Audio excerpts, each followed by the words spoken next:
सुन रहे हैं संदीप सुमन को। जहिया से ऊ पगल गेलो बेटा तोर पगला भेलो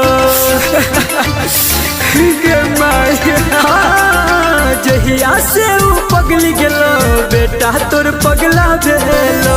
मेरे जब जे ना बुझाई छाई गे, मेरे जब जे ना बुझाई छाई गे। आके देख ले एक बेर माई, आके देख ले एक बेर माई। ई दिल बर दुखाई छाइए। आके देख ले एक बेर माई, ई दिल बर दुखाई छाइए गे माई।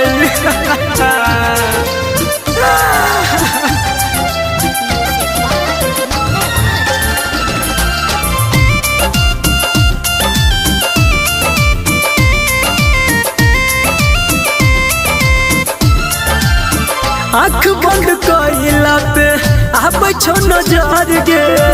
मन कर मर जैतो खाई के जहर गे। हाँ, आँख बंद कइला पे आब छो नजर गे।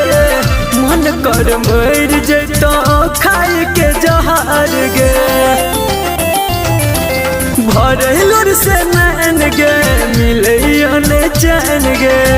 मीठा मीठा दर्द जानाई छाई गे, मीठा मीठा दर्द जानाई छाई गे। आके देख ले एक बेर माई, आके देख ले एक बेर माई। ई दिल बर दुखाई छाई गे। आके देख ले एक बेर माई, ई दिल बर दुखाई छाई गे।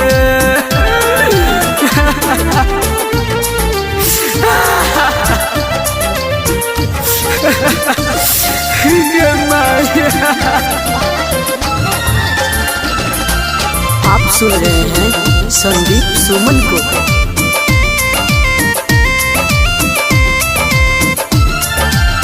रही रही याद कर अब सब दिन गे। संदीप सुमन रहने पे तो कर दिन गे।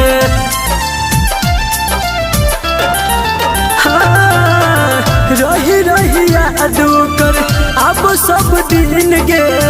संदीप सुमन रहने पे तो कर दिन गे।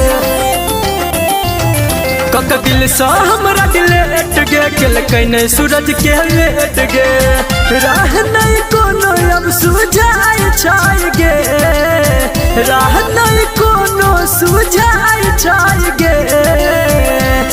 आके देख ले एक बेर माई, आके देख ले एक बेर माई। ई दिल बर दुखाई छाई गे। आके देख ले एक बेर माई, ई दिल बर दुखाई छाई गे माई।